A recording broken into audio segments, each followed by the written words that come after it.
Okay, it's going to be an ROH Classic review of the second anniversary show from February 14th, Valentine's Day 2004, from Braintree, Massachusetts. And this features the Pure Wrestling Title Tournament. This is the very first time a Pure Wrestling champion was crowned. So that's why I'm reviewing the show now. Obviously, right now, if you've been following Ring of Honor, they're in the midst of a Pure Wrestling tournament without fans, and it's been pretty positively received so far. It hasn't gotten that much attention. I think when you look at the bulk of the reviews, the response has not been overwhelming. But the bottom line is, it has gotten the attention of some of the diehard fans. So a lot is at stake for Ring of Honor right here. I think the first round, nothing spectacular from a match quality standpoint, but I think everyone was pretty much intrigued with the layout, the presentation of what we got. So this is a big opportunity for Ring of Honor just to get a lot of fans' attention, depending on how they book the end of this tournament or the finals of this tournament. Maybe it could really become a nice, solid alternative to, what we've been getting in the, mainstream landscape of pro wrestling. But yeah, let's get right down to it. The second anniversary show, Pure Wrestling Championship Tournament. The first match of the night was actually CM Punk taking on John Walters. So CM Punk actually comes out with the Christopher Daniels Fallen Angel costume, the hoodie, the theme music. And, the fans really bought into it. Obviously they probably didn't see the previous show where Christopher Daniels got taken out, put through a table, and was exiled from Ring of Honor. And basically the backstory was that he couldn't come to an agreement to stay in Ring of Honor because TNA pulled a lot of their talent. So Christopher Daniels did not return to Ring of Honor until the Summer of Punk got underway. So, Punk got a lot of heat on this show. Very, very antagonistic here. Came off like a cocky heel. He takes on John Walters. Walters really had, he really became a staple of the Pure Wrestling Championship in 2004. I mean, when you think of a lot of the Pure title matches before Nigel got it, I would say John Walters was definitely a big player there. So Punk and Walters, I thought they had a really solid match here. This was really good stuff. Walters has, he's kind of like a Steve Blackman in the personality department, but athleticism wise, I say he's a lot more like Tyler Black. You saw great athletic moves from him. You saw just a variation of athleticism and technical prowess here. The finish was good, but at the same time, Punk still came off like a chicken shit heel, more of a prick. The crowd hated the finish with Punk going over, but this is still a very, very solid way to open up the show. All right, so next up you had Doug Williams actually taking on Chris Sabin. Really good stuff here. Great athleticism from Sabin with his springboard torpedo DDTs out of nowhere. Doug Williams did some beautiful setups into the chaos theory. I just thought this came off great. Williams was really able to show his power against Sabin, so that came off great. Next up, you have Matt Stryker actually taking on Josh Daniels. All right, so I always got to explain this when we mention Matt Stryker in these old reviews. So this is not the Matt Stryker that was part of the WWE. This is a different guy, and really not much to say about him. He didn't have very good mic skills. I would say he was a well-trained wrestler.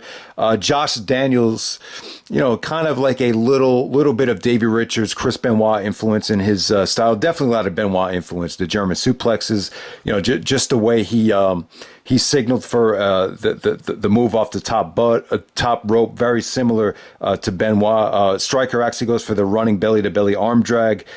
So you saw a lot of influence in some of the Angle and Benoit matches with both of these guys, but it's one thing to duplicate them, but it's just like eventually you got to kind of create a style of your own to really stand out, instead of just kind of coming off like a Benoit and Angle, trying to be like them without the pizzazz and without the spark. That's kind of how it came off. It was a solid match for what it was. I mean, it came off like two very solidly trained wrestlers that were inspired by Kurt and Benoit. All right, so the last match of the first round, you have AJ Styles taking on Jimmy Rave. They have that NWA Wildside connection. They both, trained together in NWA Wildside. Jimmy Rave is really, kind of like Jay Lethal was to Samoa Joe. Jimmy Rave definitely, AJ was definitely his mentor in during this time in Ring of Honor. This is before they started feuding. Yeah, but Styles and Rave had a wicked match here. I just remember Jimmy. AJ was actually egging Jimmy on to, wrestle him hard and, not be afraid to be dirty and go after the wounded knee. And Jimmy really smelled blood here. He really went after AJ's knee. But, AJ was just a little bit too much for Jimmy Rave there. But, both guys, they wrestled each other like they were very comfortable with each other. The finish came off with great. This was definitely a solid matchup between AJ and Jimmy Rave. Definitely good stuff there. All right, so let's just get right down to the semifinals. So you had CM Punk actually taking on Doug Williams. Hell of a matchup right here. Williams was really trying to overpower Punk, just kind of, trying to, automatically just go for the kill with, wrapping him up by using his strength. And, Punk was just a little bit, Punk was just a little bit too slick on his toes here. The finish with the Chaos Theory, Punk actually bridged out of it and just basically threw an arm up.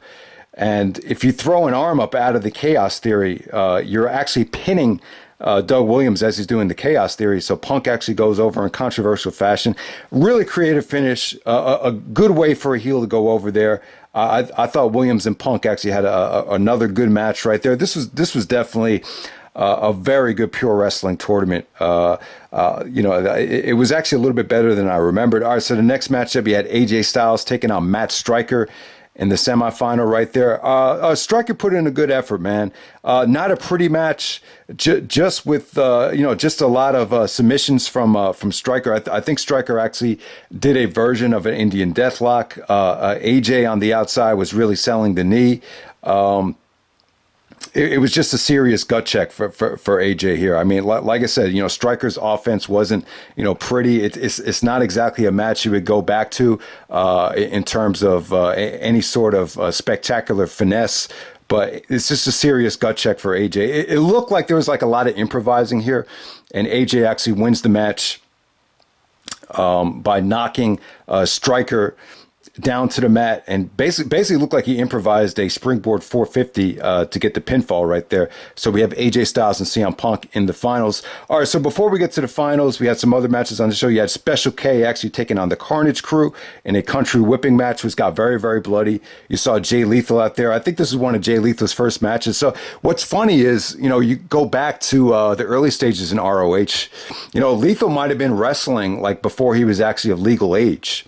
I know in some places like Boston, you were allowed to wrestle if you were not 18 yet. I know Mark Briscoe actually wrestled his brother before he turned 18 at Honor Invades Boston. Maybe the same was here for Lethal, because I don't think Lethal was 18 yet. Because I remember Lethal was only 19 the first time I saw him in TNA in 2005. So, but like I said, very bloody. There was an injury here to the Carnage crew where the guy got a standing ovation. Very dangerous. But you saw ROH chants in an ECW-like atmosphere right there. Also, you had the Briscoe boys, Jay and Mark, actually taking on the Backseat boys. Trent Acid was part of the Backseat boys at the time. This is a solid matchup right here. A more athletic version of the Briscoes, not as experienced, but definitely a lot more athleticism from them. This is at this time they were actually with Jim Cornette as heels as the tag team champions. Believe it or not, they were tag team champions back then. Which is funny because you don't really think about the Briscoes as tag team champions until 2007. But yeah, good stuff here. Trent Acid's a hell of an athlete. The Backseat Boys had this finisher where they pick up the guy by the armpits and like kind of choke slam him down by the armpits. And the Briscoes did a great counter to that. Briscoes actually end the match with a springboard pile driver, which was a sick finish right there. Solid match, nothing spectacular, but good stuff there. All right, so the ROH World Title Match, a four-corner survival match. You had Samoa Joe, Low-Key, Dan Maff, and BJ Whitmer. This is good stuff. Maff and Whitmer were part of the Prophecy. Samoa Joe used to be part of the Prophecy before he won the ROH World Title. Maff, this is a great experience for Maff and Whitmer. I didn't think they seemed out of place. obviously they're the weak links in the match. Obviously, you'd rather see Samoa Joe and Low Ki just going at it, but they had problems booking Joe versus Low Ki. This is pretty well documented. I've stated time and time again that there were reports that came out that Low Ki didn't want to lose to Joe clean, so you constantly saw matches like this take place where they could kind of they could have Joe go over as he makes another guy tap out other than Low Ki. So Joe basically makes BJ Whitmer tap out with an STF. But I'll tell you though, Samoa Joe and Low Ki, they went at it very nicely here. I mean, the combination between Joe and Ki, anytime they were able just to do their thing, it just had a special spark to it. It just serious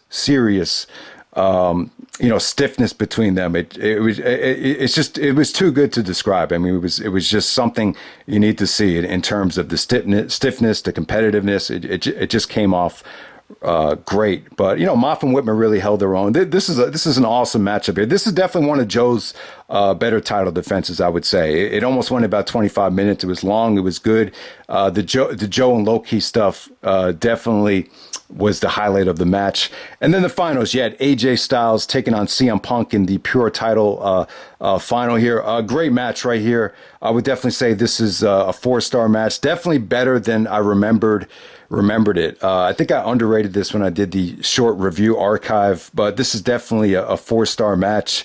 The rope break spot was beautiful. AJ actually lost all his rope breaks, and there was a spot where he actually grabbed onto the rope and used his.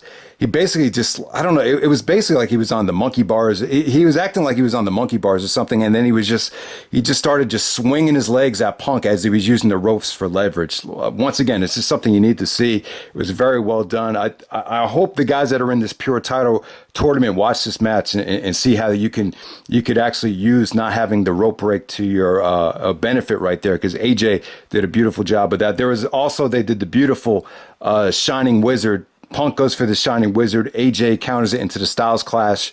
They did that move before at their previous match from Tradition Continues in 2003. But this time, Punk actually kicks out. So that was a really nice near fall. Punk actually, he only used one rope break, so he was kind of rubbing it in AJ's face. Like, even though I lost the match, like, I only used one rope break, so that set up a rematch. There was actually AJ going for like a tarantula, which is actually not a legal move, but Punk actually still got charged for the rope break. So Punk was basically trying to say, like, officially that he didn't really use any of his rope breaks. So there's an art to actually using the rope breaks to make these matches special, make them different. And the finish actually came off with AJ doing a reverse Styles Clash to get the pinfall. Huge AJ chant. AJ is the first person to become the ROH Pure champion. It's crazy, man. Even though AJ wasn't officially like, the face of Ring of Honor or the face of, he was the face of TNA at the time, it did seem like a lot of indies, they always wanted to use AJ to boost the credibility of a championship like the Pure title or a tournament like the Ted Petty Invitational. So that's what I remember about AJ at that time. AJ was just so athletic back then. He was just such a natural athlete. I mean, he was phenomenal. But yeah, man, the Punk and AJ combination, it's a story, a backstory, a real life story with, AJ choosing TNA over ROH, and that not sitting well with Punk, as Punk alluded to in some of the promos.